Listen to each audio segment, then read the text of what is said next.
Marketing. So I realized that every time I hit record and I walk over here, I'd say about maybe every other time the video starts with a picture of like my back. So apologies, I'm not sure how that's being.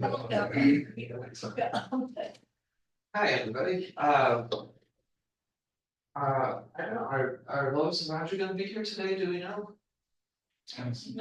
Probably not, That's- because maybe they were, I don't know, maybe they didn't change their clocks well, but I don't know. But they were already in there, so that's. Daylight savings, I don't know, well, that's too bad, because this, our conversation today was inspired by something Lois said, I believe. We were talking about the prodigal son. And she said it made her think of Jesus cursing the fig tree. Or it made her wonder about that, because if the prodigal son is, the guy who makes all these bad choices and has to be welcomed back in, and it's this powerful story. Well, what about the fig tree? What about Jesus cursing this fig tree? Why doesn't it give the prodigal son treatment? So what is that? And so that kind of gave me the idea to do some live action parables. So, what is the expression? A picture's worth 1,000 words. Our actions speak louder than words. So Jesus didn't just talk. Jesus didn't just teach and tell stories. He also did a lot of things. Some of them were miracles, right? He walks on the water, he calms the storm, he's, clearly the Son of God if he can control the elements and, bring order to chaos. But he also just did other things like touch a leper. And so lots of lepers.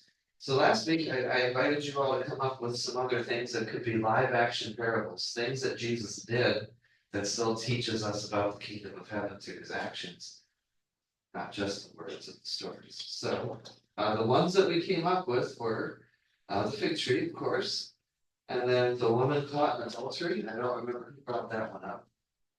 And then the woman who touches the hem of Jesus's garment, hemorrhaging woman.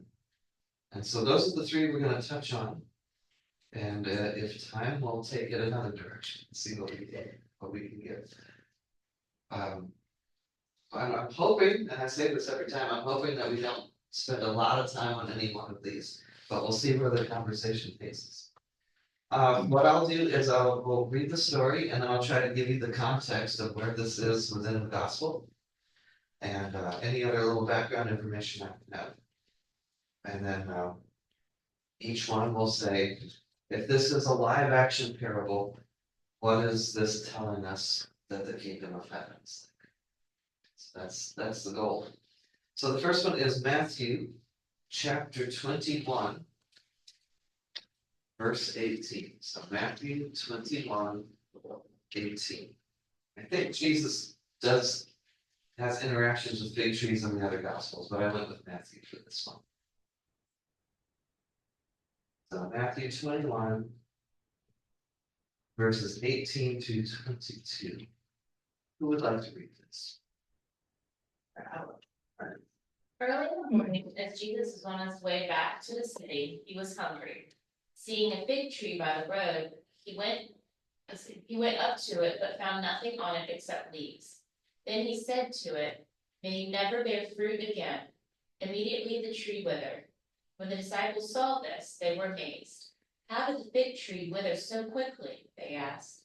Jesus replied, "Truly I tell you, if you have faith and do not doubt, not only can you do what was done to the fig tree, but also you can say to this mountain, 'Go, throw yourself into the sea,' and it will be done.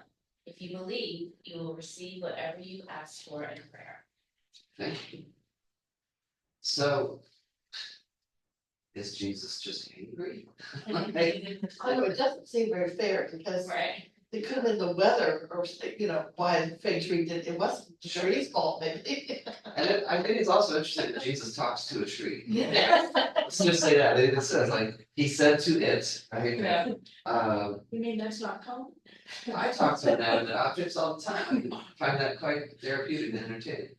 But yeah, Jesus talks to a tree, so that's maybe worth noting just a little bit that Jesus isn't just talking to people, but to the whole creation, right?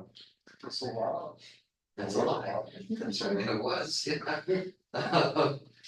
But yeah, he's hungry and it doesn't have any fruit for him, so he curses.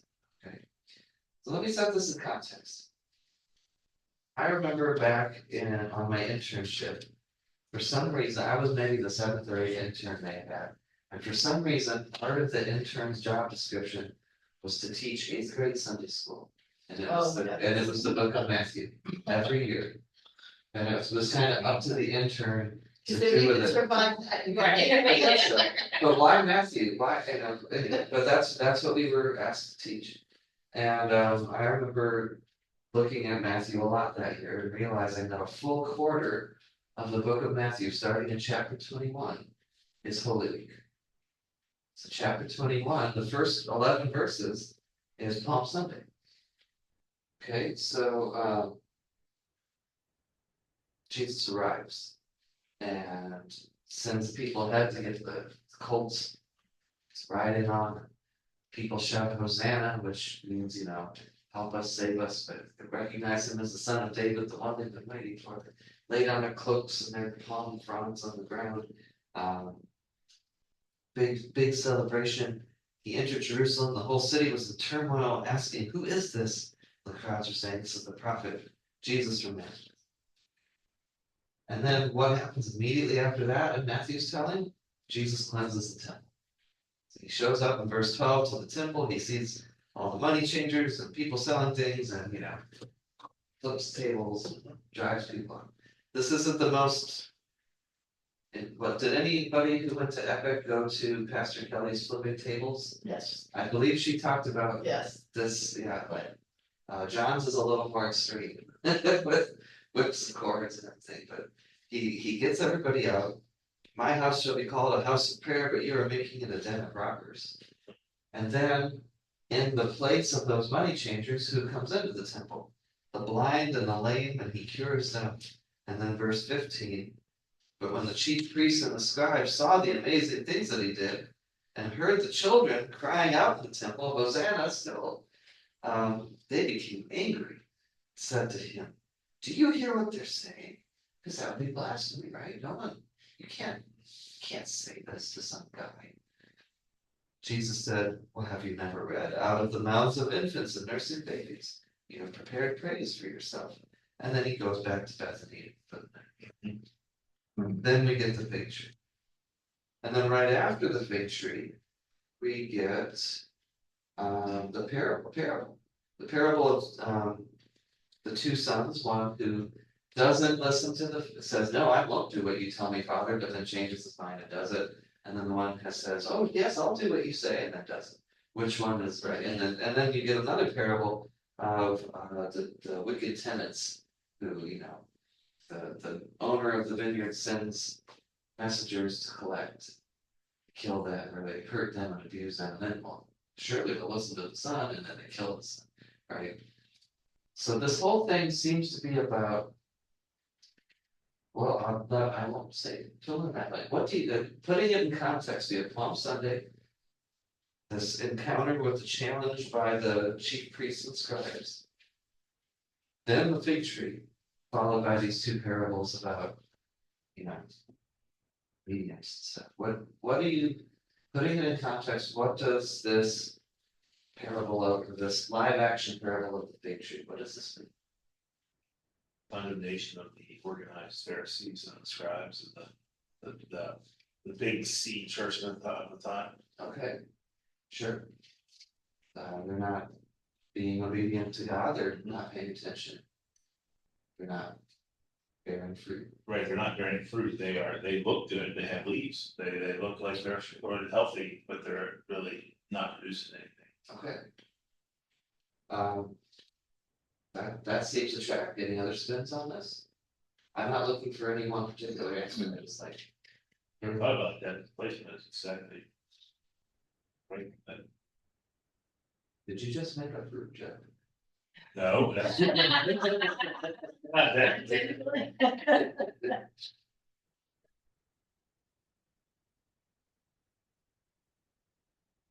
Any other thoughts? Placement, meaning?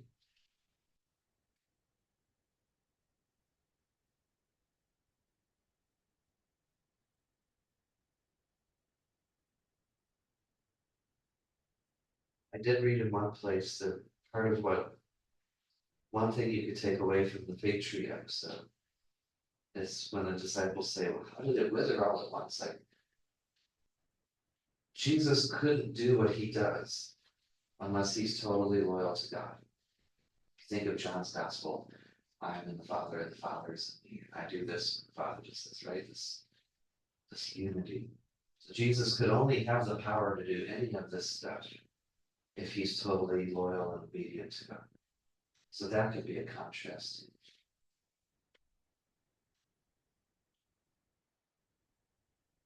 Let me compare it to something. But any other ideas, thoughts? Jesus cursing his fig tree. Let's do a little comparison. Keep a finger bookmarking Matthew 21. But flip over to Luke. Look at Luke 13.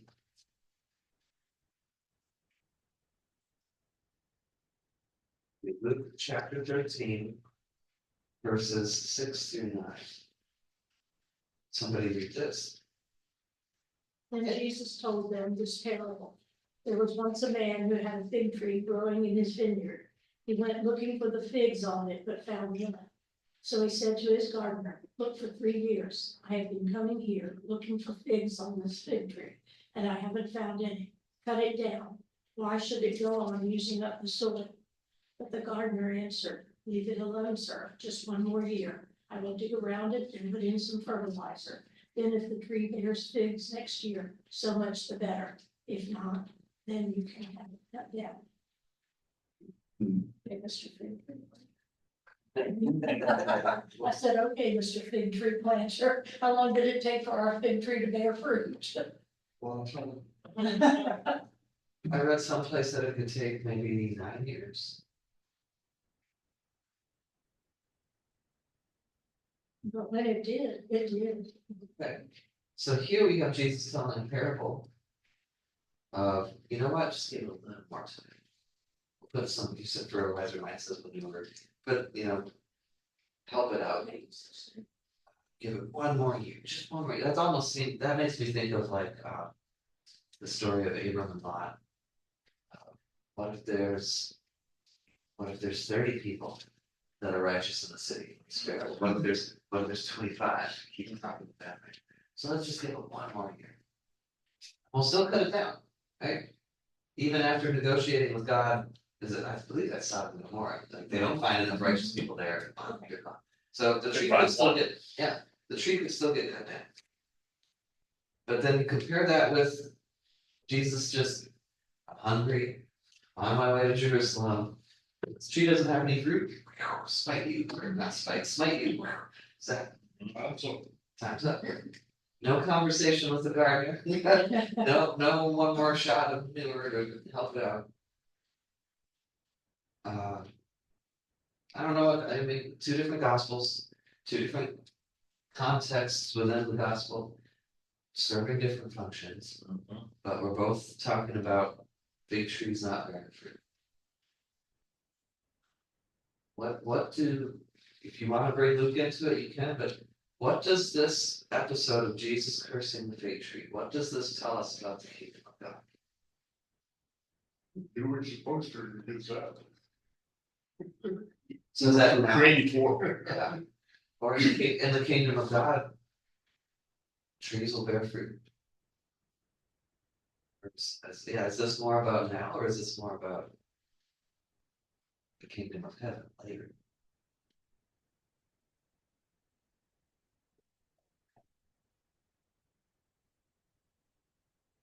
There's definitely an or else quality here. Well, it's do the right thing, to bear fruit, to produce, we shouldn't be all show, we should be substance. Don't just stand there and look pretty. Yeah, Fig trees are pretty, they're cute. it needs to do something. Exactly. Yeah.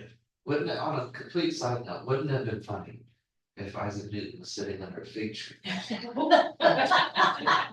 of an apple tree, because then fig Newtons would make way more sense. Anyway, That's good. Jesus puts a spin on it. He says, he makes it about faith. He doesn't, he's completely sidesteps why he cursed this fig tree. Yeah. He just says, oh, how could this happen? Well, if you have faith, don't doubt, then you could zap the fig tree, you could pick up this mountain, throw it in the sea, tell the mountain to do it to itself. Whatever you ask for in prayer with faith, you'll receive. And yet, a couple chapters later, Jesus is in the garden of Gethsemane and says, Father, if it be your will, let this cup pass me. So it's still praying in faith, but like, does it have to go this way? So, in the kingdom of heaven, you will have faith to move mountains. In the kingdom of heaven, you will have faith enough to curse the fig tree. But does that have to be the kingdom of heaven? I feel like for now, we need the faith now. It's once we're in the kingdom of heaven, it's no longer faith, it's fact. Okay. So this live action isn't necessarily the parable about the kingdom of heaven, but it is a teaching about and a warning and a promise about your life, about what faith means. Jesus asks for total commitment. This is one version of it. He tells the rich man, we had that gospel a few weeks ago. Oh, you lack one thing, sell all your possessions and give it to the poor and follow me. Give up everything. Blessed are you when you are persecuted for my sake, for the sake of the gospel. Give up everything, risk everything to follow me. We get that a lot. In this instance, complete faith, no doubt, you can move mountains.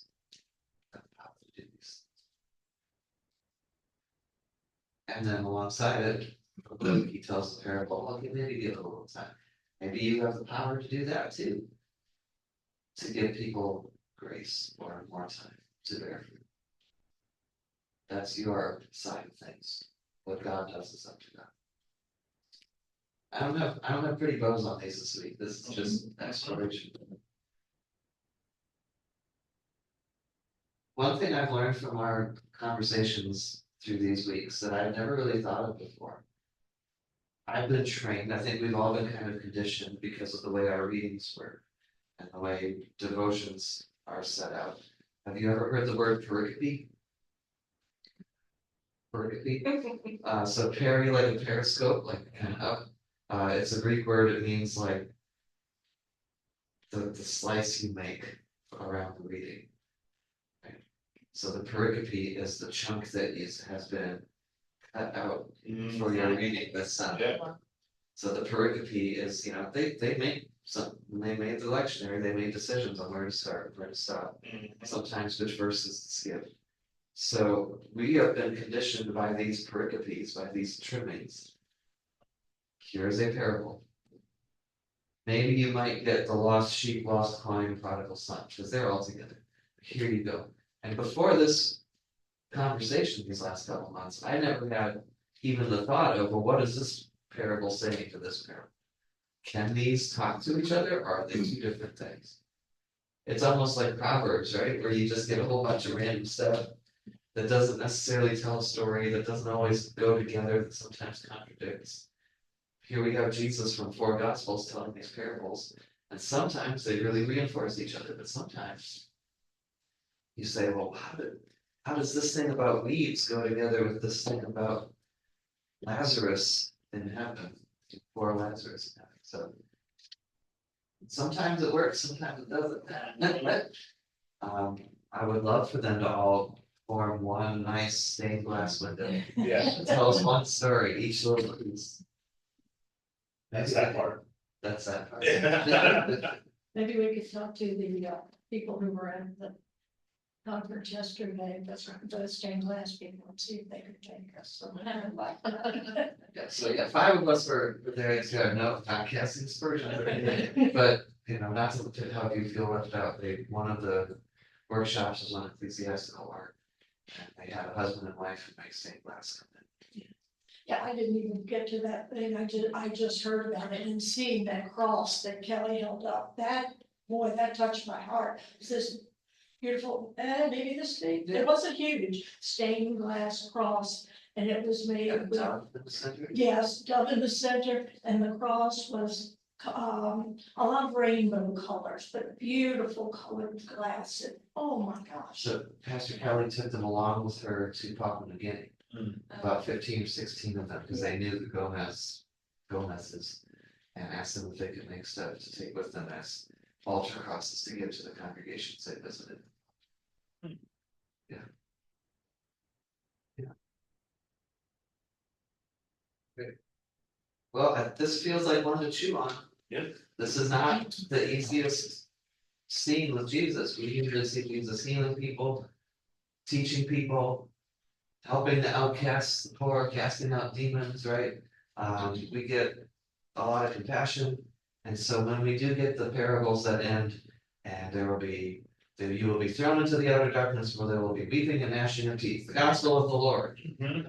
Thanks be to God. I wish I had realized that we were gonna do this today, because I would have done pigs with prosciutto wrapped around them.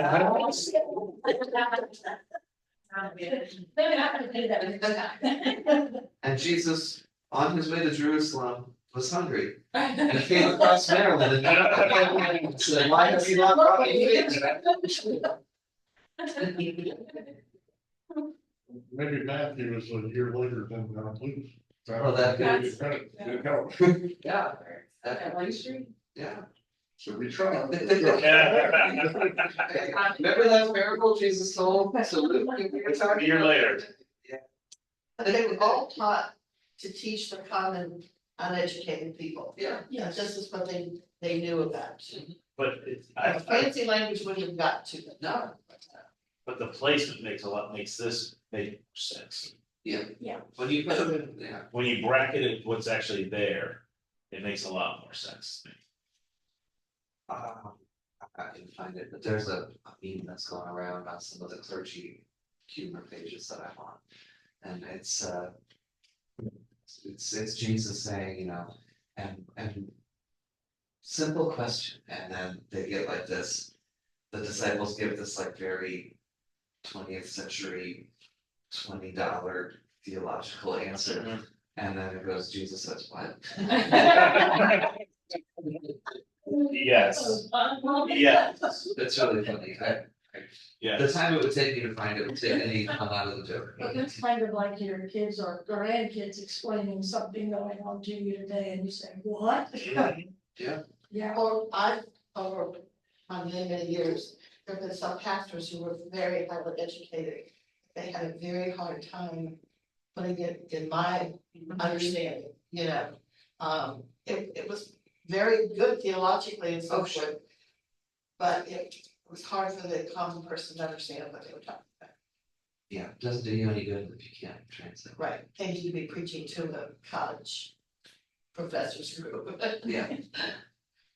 Well, and you're right. I mean, Jesus, people would understand this tree isn't producing, like the Luke version.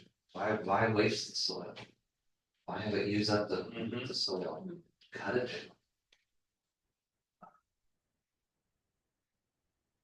down. So chief priests and scribes, is Jesus saying it's time to be cut down? Not producing fruit. And yet from the cross, is it Matthew, he says, forgive them for they don't know what they're doing, or is that a different gospel? That feels like a Luke thing, but it could, I mean, they all bleed together in my mind, which detail goes with which.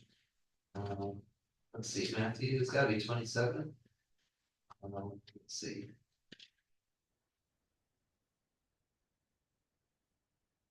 We got bandits. I don't think this is the one where Jesus says, forgive them, Father, for they don't know what they're doing. Yeah. I think that's Luke. Well, doesn't that interesting? Luke has the parable of the fig tree, so give it one more year. Luke is, I believe, the one where Jesus says to the robber, today you will be with me in paradise. And I believe it's Luke where Jesus says, Father, forgive them for they don't know what they do, what they're doing.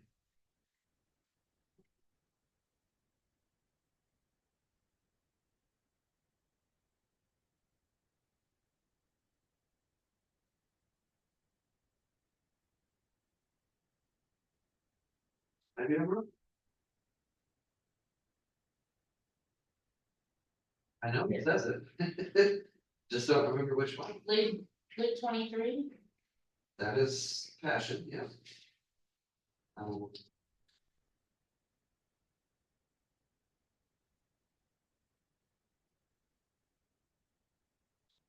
Guess not. Well, now I'm going down a rabbit hole, but maybe we can figure that out.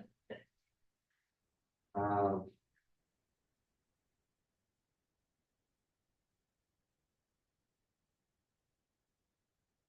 Maybe it's John, because I just skimmed Mark, it doesn't seem to be there either, so process of elimination. Well, that then provides a good segue. Let's say it was John who says, Father, forgive them, for they don't know what they do. Our next reading is gonna be from John chapter 8. This is the woman caught in adultery.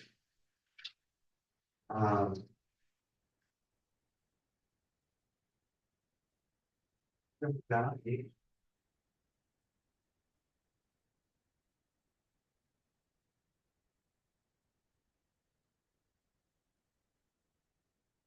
Look that up. Somebody has a phone and they're feeling adventurous, you wanna look up where Jesus says that. So John 8, we're gonna start with verse 1. Now, there's an interesting thing about John 8, and depending on your Bible, mine has little brackets around John 8, verses 1 through 11. Do yours have little brackets? Yeah. Okay, the biblical scholarly community is in pretty much agreement that this was a story about Jesus that was added later. Not that it isn't true. The language and everything, like they found manuscripts of this alongside manuscripts of John's Gospel, the earliest they can go back. But this wasn't in with the rest of John. So no less a story of Jesus, but they feel like it was kind of somebody in this faith community of John said, let's incorporate this with these other stories of Jesus we have. So here's one faithful witness of Jesus with this incident with the woman caught in adultery. And they said, we'll put it together with all the other stories of Jesus. So for whatever that's worth, we were doing context with the first one. In this one, it is thought to have been added to the collection later. So we would otherwise go from the end of chapter 7. They sent the temple police to arrest Jesus, and then they come back and they're like, well, did you arrest him? And they're like, well, no, because he was kind of doing some good things. And so the chief priests are getting mad. And then you would jump to 8:12, Jesus saying, I am the light of the world, whoever follows me. Okay, so there's a kind of a flow there. But what we have in John 8, 1 through 11 could very well be a live action miracle. So would somebody like to read 1 through 11? Then each of them went home, while Jesus went to the Mount of Olives. Early in the morning, he came to the temple. All the people came to him and sat down and began to teach them. The scribes and the Pharisees brought a woman who had been caught in adultery, and making her stand before all of them, they said to him, Teacher, this woman was caught in the very act of committing adultery. Now in the law, Moses commanded us to stone such women. Now what do you say? They said this to test him, so that they might have some charge to bring against him. Jesus bent down and wrote with his finger on the ground. When they kept on questioning him, he straightened up and said to them, Let anyone among you who is without sin be the first to throw a stone at her. And once again he bent down and wrote on the ground. When they heard it, they went away, one by one, beginning with the elders. And Jesus was left alone with the woman standing before him. Jesus straightened up and said to her, Woman, where are they? Has no one condemned you? She said, No one, sir. And Jesus said, Neither do I condemn you. Go your way, and from now on do not sin again. Thank you. Now, I dug into this a little bit. There's all sorts of legal wranglings going on in this. And, how do you interpret the law of Moses? And they were trying to trap him and he kind of one upped them. And if they couldn't bring a condemnation, then he wouldn't tell them, well, how to punish her, right? So there's all this stuff going on, but bottom line, she's faced with death and he brings life. Right? New chance. I always had one problem with this. Yeah. The woman gets condemned, but where that atheist man you was in on this. Different time. Well, according sure. Well, but then According maybe to the we law. can rewrite this. So what I read is that probably it was something to do with two different families and maybe there was some sort of. She might have been a widow and, maybe was with this other family and the best way to settle the dispute between the two families and both how they both have a claim on this one woman, the easiest thing would just be kill her. But even today, it's the women prostitutes who get prosecuted and the rich old guy who throws the money to get his favors, Sure. nothing happens to it. Or somebody That's not says, fair. or somebody says, I was assaulted and not that people can't lie. But usually the response is, well, what were you doing to, Bring this on, yeah. right, as opposed to, I don't know, maybe just don't attack. Or if somebody says no, I don't know, don't. So, yeah, that is very troubling in the story, but Darren's right, of the culture of the time, that was the smallest detail of the story. Culture of the time, I think it still goes on today. Oh, okay, I see what you're saying. Yeah. You know, wasn't there a thing like some person think she was groped by someone and he doesn't seem to get condemned, but she does. Well, that happens a lot. I remember when we were living in California, there was the big thing, what was his name? It was a Stanford swimmer. Stud on the Stanford swimming team. He assaulted somebody and got out of it at first because he's from such a good family, blah, blah, blah. I think he ended up getting kicked off the swim team. I don't know if he got kicked out of college, but at first the reaction was, well, clearly it must have been. So yeah, different So outfits it's on still it. kind of going on. So, but the troubling thing is that was not the point of the story. Right. Yeah. But the point of the story was, let you who is without sin cast the first stone. That's the part that gets quoted a lot, right? Yeah. So if this is a live action parable of Jesus trying, encountering these folks and they're saying like, got him this time. And he does this whole thing writing on the ground and challenging them back. What does this teach us, if anything, about the kingdom of heaven?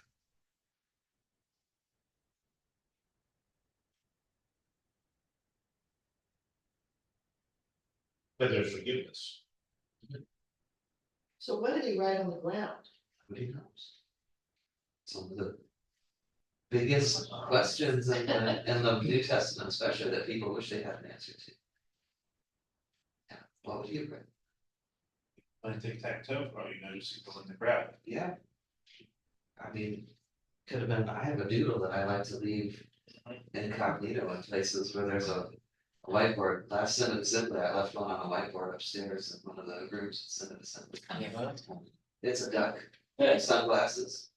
I call it cool duck. Yeah, he could have been making cool duck on the ground. Yeah. Or whatever bird was around. He could have been writing something in scripture. He could have been. Yeah. It could have been something, it could have been her name. We don't get her name. Who knows? But either way, yeah, he's not taking the bait. No. It's curious, and is there any other references to Jesus writing or reading in the text? Reading, yes. Reading, yes. Yeah, opening the scroll, the synagogue. Yes, okay. But writing, I don't think so. Because of the son of the carpenter. To be literate would have been a very big stretch, right? And most people in those days were not literate. Right. It wasn't just a sign. Right. But the Well, fact that Education-wise. Education wise, as his earthly form, I mean, yes, he was a wise child, they say, but he was not there's no reference to being educated or anything like that. except for that he was asked to read and speak in the synagogue. Mhm. So there must have been, I don't know if they did bar mitzvahs then too. I think that's part of the significance of Jesus. When his parents lost track of him and he's in the temple, they make a point to mention that he's 12. Mhm. So he's not even 13. He hasn't even hit the bar mitzvah. He's not even like of age. And he's teaching in the temple. Like there's a reason for that detail. Yeah. My dad used to have, my dad was a carpenter before he was 7. And, he had a sticker on the back of his truck that said, my boss is a Jewish carpenter. I've seen that. So yeah, Something in the paper this week, in the history section, there's always one little thing about the Santa at Miller Rose. Yeah. Kingdom of Heaven is like God intervening on your behalf. Mhm. This makes me think of second chances again. This makes me think of the prodigal son and Luke's fig tree prayer. Give it a little more time. I looked it up. It was Luke that said, Father, forgive them. But that had brackets around it too. So that's interesting. But yeah, Luke was a physician.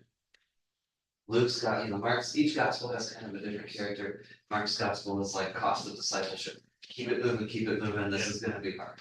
Matthew is a lot about, and this was to fulfill the scriptures, here's the genealogy and to show that Jesus is the fulfillment of all the promises. John is just John. And Luke tends to be more about the healing and forgiveness and things like that. So not that one is only one of those things, they all cover all of them. But Luke does tend to be more of the physician's point of view, how is Jesus healed?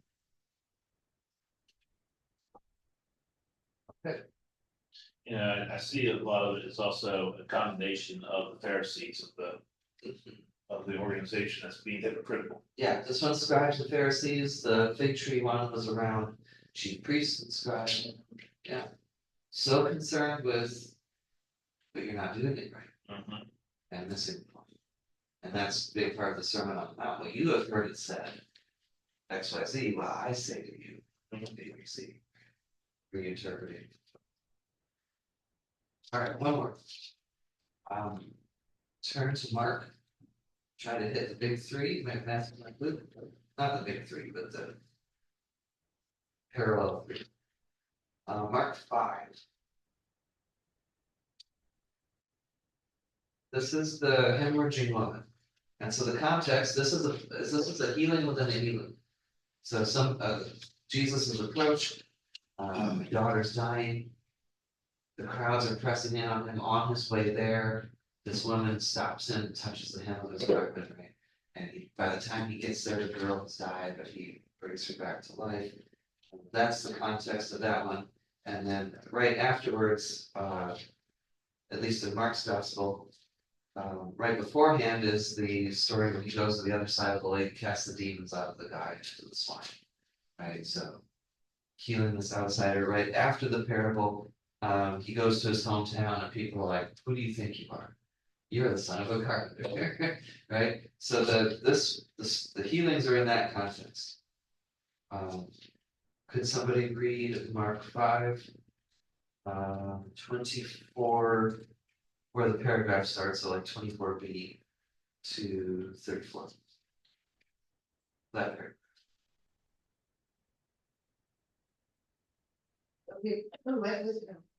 We'll start with 24, right? Yeah. Might not know each A or B, but Yeah. So he went with him, and a large crowd followed him and pressed in on him.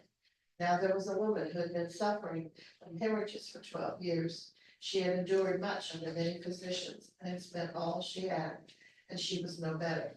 But rather grew worse. She had heard about Jesus and came up behind him in the crowd and touched his cloak. Lord, she said, but if I but touch his clothes, I will be made well.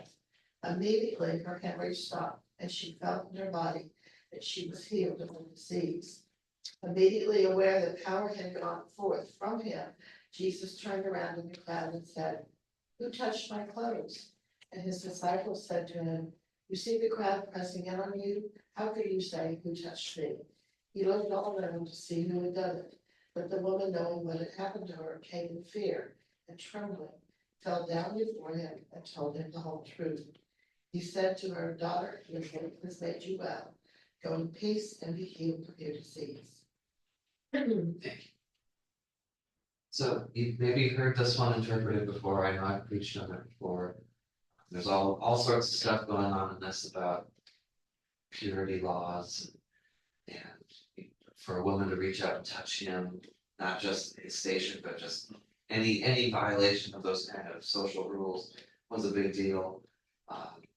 All the barriers she crossed to get healing and the barriers he lifted to restore her to the community, because if you're bleeding, you're out, you're on that. So all that stuff is swirling around in the story.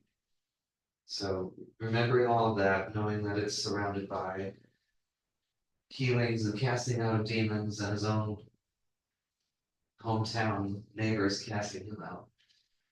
What does this teach us about the kingdom of heaven? Healing the soul.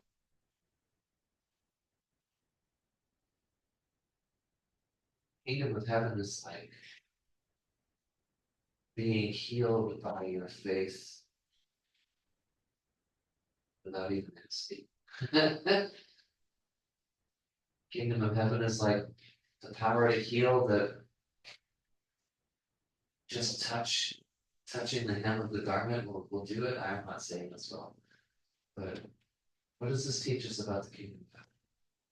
I was thinking the kingdom of heaven, there will be no more of Venice, Steve. That's one of our readings today. Yeah, I mean, that's my picture, I don't, none of us have been there, so. So the kingdom of heaven is healing. Right, Yeah, no that's no more sickness, no more ailments, no more. You can't be here. Like no more bouncers.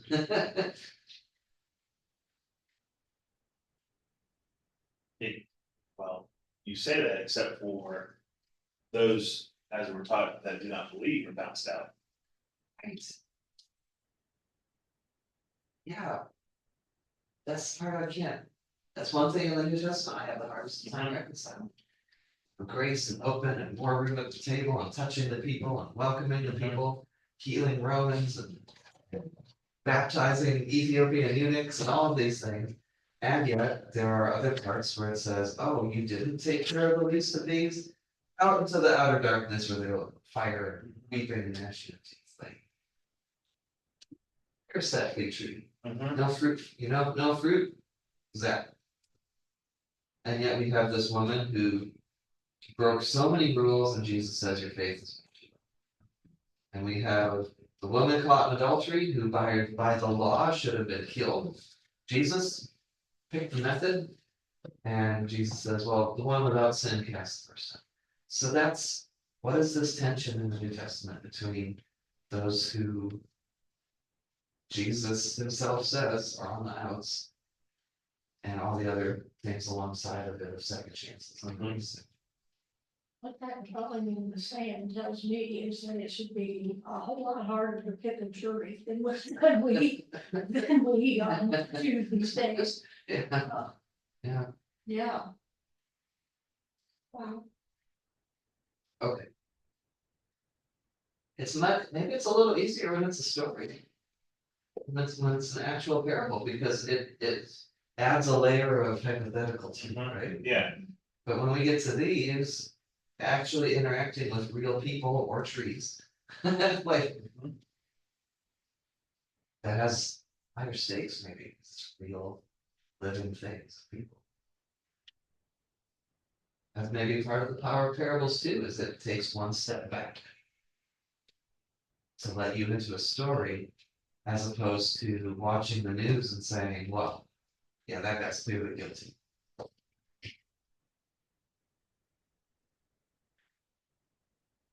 Last question for today. Do you have a live action parable?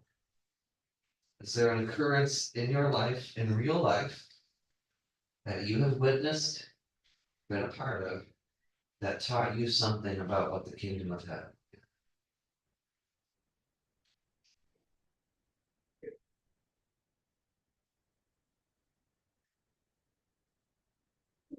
you calling it a live action parable story things off, but do you just, and you had an experience in your life that taught you something about what the kingdom of heaven? Having kids, raising kids, unconditional love. Hmm. Which direction? Definitely not obviously. No, but it's, I mean. Being a father humbles, at least me, it humbles me greatly, and it's, you know, it's an understanding that there's something above and beyond myself that gets unconditional love, that is there's no question, there's no strings attached to it. That's probably the closest thing I've ever had. There's probably a reason why Jesus, the Lord's Prayer, is our Father. I mean, we've already talked about the culture of society that it could as easily be our mother. There are times where God is compared to a mother hen, or wisdom is female, so I was thinking open it up. about teaching. Most teachers really do love or at least care about all the kids in their class. That doesn't mean You always like them. that they don't do things sometimes that Right. go against the grain, you know. Same with your kids too. I've met some of the most dedicated teachers who just give more than they have to give. Mhm. Buying things, staying extra time, doing things for their kids. There's a reason why all those big fancy award shows, right? Oscars, the Emmys, Grammys, there's a reason why most of them, Tonys do too, have an award that usually gets a little footnote in the broadcast of a teacher of the year. Drama teacher, music teacher, acting teacher, whatever it was. Because those teachers helped those kids get through something or encourage Lots of them. the teachers don't even know it. Right. You know, I told you about my tax break. Yeah. So one of my former students who's a lawyer. Yeah. So it pays to be good kids. Mhm. They're gonna grow up. So being a teacher, whether it's a school or Sunday school or just a mentor to somebody, being a parent, any other experiences in your life that were parabolic for you, talking about kingdom of heaven.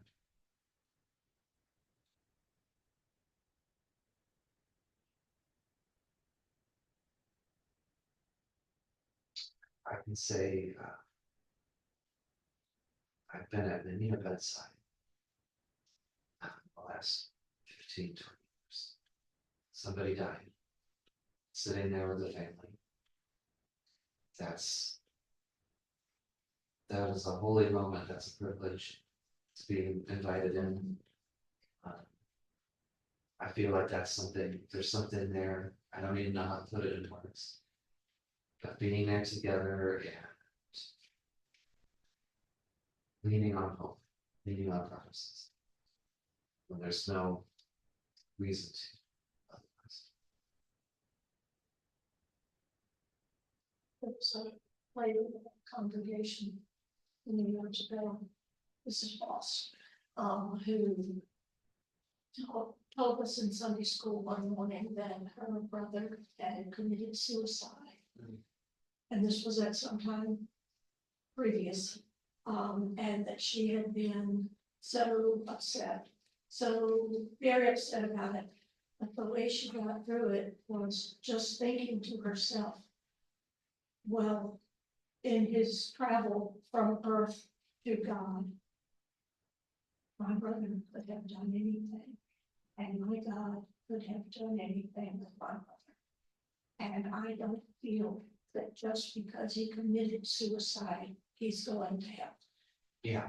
And she just told us that really got her through. I cannot believe that if a baby dies before getting baptized, that God is going to condemn that baby. That baby is innocent. And yes, the baby was born into sin and all the things about sin, original sin. But I can't believe that God would say, well, too bad. I just can't. Same thing with suicide. And frankly, same thing with like